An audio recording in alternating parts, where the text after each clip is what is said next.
Si se pregunta por los 10 más importantes libros de historia, en realidad siempre hay problemas, ¿no? Porque es cuestión de apreciaciones. Por supuesto que estamos hablando de cómo yo veo la producción historiográfica publicada el año que acaba, 2013, y diría sin un orden de mérito, ¿no? Porque no se puede.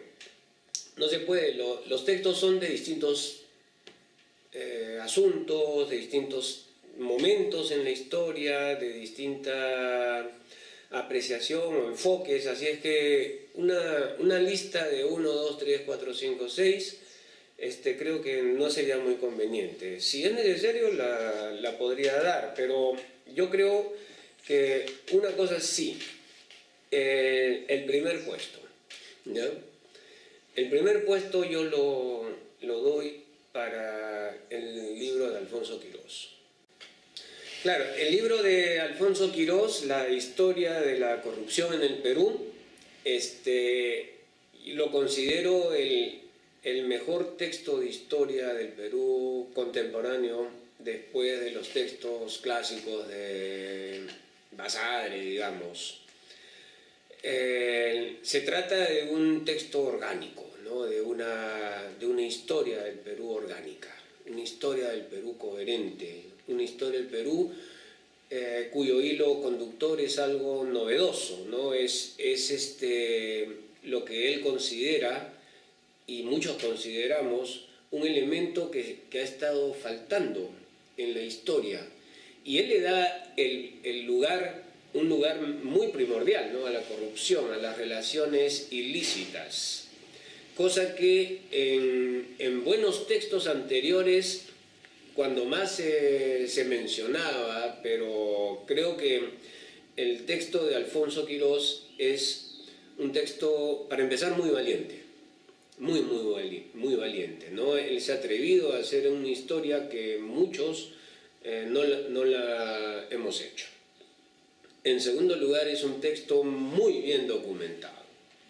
Es más, explícitamente él trabaja casos que tienen sustento.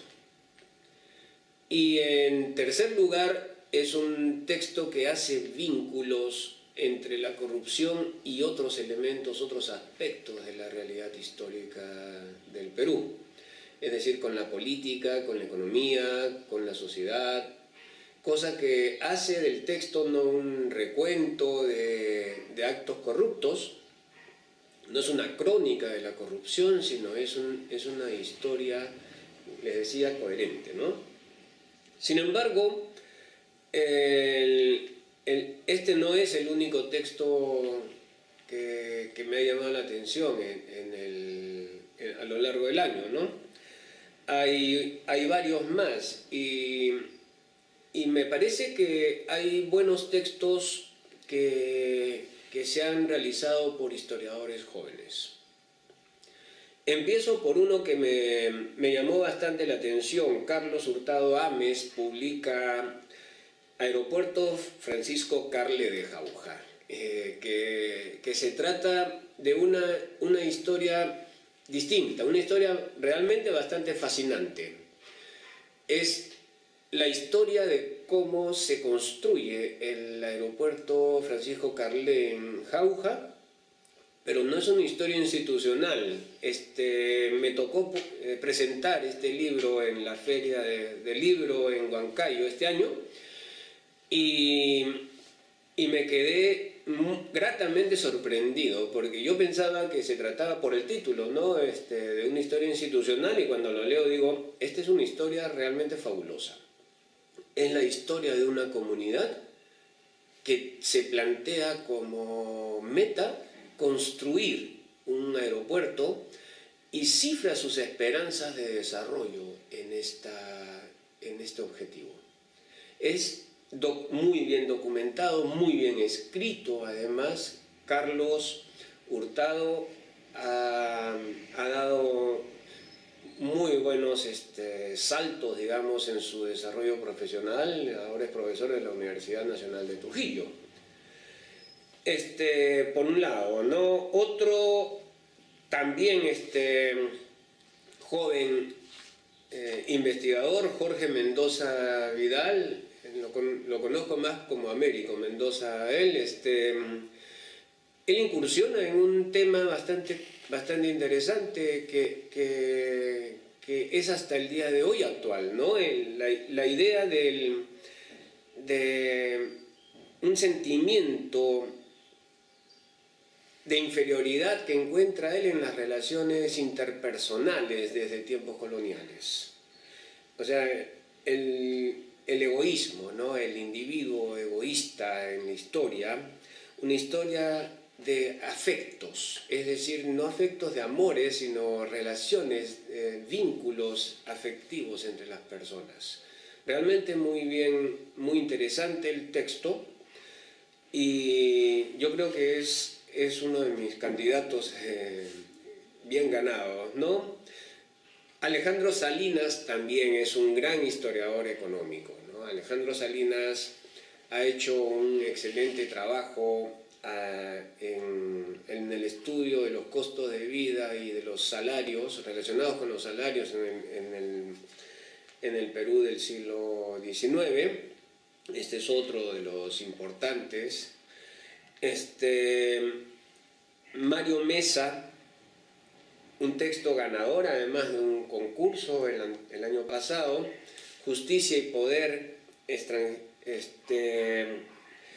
en tiempos de violencia, que trata de una historia contemporánea. También es una historia muy valiente por la temática, por los enfoques que realiza Mario. Y de la misma manera, un texto extraordinario de este año es de Julio César Abanto, ¿no? Encarando el desastre es una visión en comparación, en paralelo, en contrapunto entre las actitudes tomadas en Lima durante la guerra con Chile y aquellas que se dan desde la provincia, ¿no? En este caso Cajamarca, que él conoce muy bien, él mismo es de orígenes cajamarquinos, y hace un texto también muy bien documentado. Lo conozco bastante de cerca, el texto, por haber sido mi alumno. Y finalmente un trabajo que llamó mucho la atención a principios de año, el de Alicia del Águila, ¿no? Ciudadanía Corporativa, que es un enfoque distinto de cómo entendemos los inicios de la República en el Perú, sobre todo estas inclusiones y exclusiones que se dan en esta República que no llega a ser moderna en este tiempo, y más bien por eso es corporativa. Ana María Lorandi y Constante Traverso son los autores de los últimos dos libros, ¿no? Lorandi junto con Bunster hacen un trabajo sobre las condiciones en el Cusco borbónico después de Tupac Amaru, sobre todo haciendo énfasis en algo que nosotros poco hemos trabajado, ¿no? El miedo como componente importante en las relaciones históricas. Y finalmente el trabajo de Constante Traverso Flores, que es un texto polémico, ¿no? El de la izquierda en el Perú, sobre todo tratando de servir de incentivo para escribir la historia. En realidad me estaba olvidando de uno, para completar los 10, el antropólogo José Sánchez hace un buen recuento, digamos, del actual, siguiendo la ruta de Marsal y de otros que han trabajado la religiosidad en el Perú, hace un muy buen recuento de la situación religiosa en el Perú, el sincretismo derivado de las condiciones de evangelización.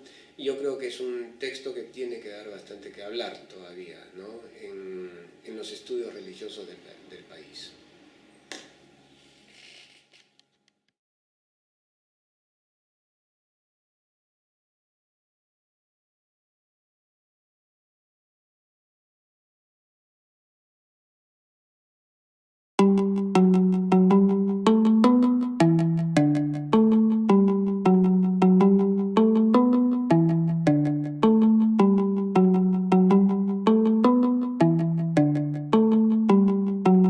Asuntos, de distintos momentos en la historia, de distinta apreciación o enfoques, así es que una lista de 1, 2, 3, 4, 5, 6, creo que no sería muy conveniente.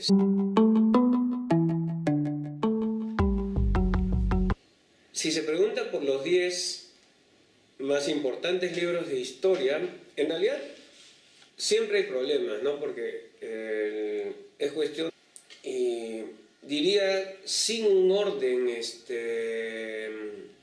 de mérito, ¿no? Porque no se puede. No se puede. Los textos son de distintos de apreciaciones. Por supuesto que estamos hablando de cómo yo veo la producción historiográfica publicada el año que acaba, 2013, y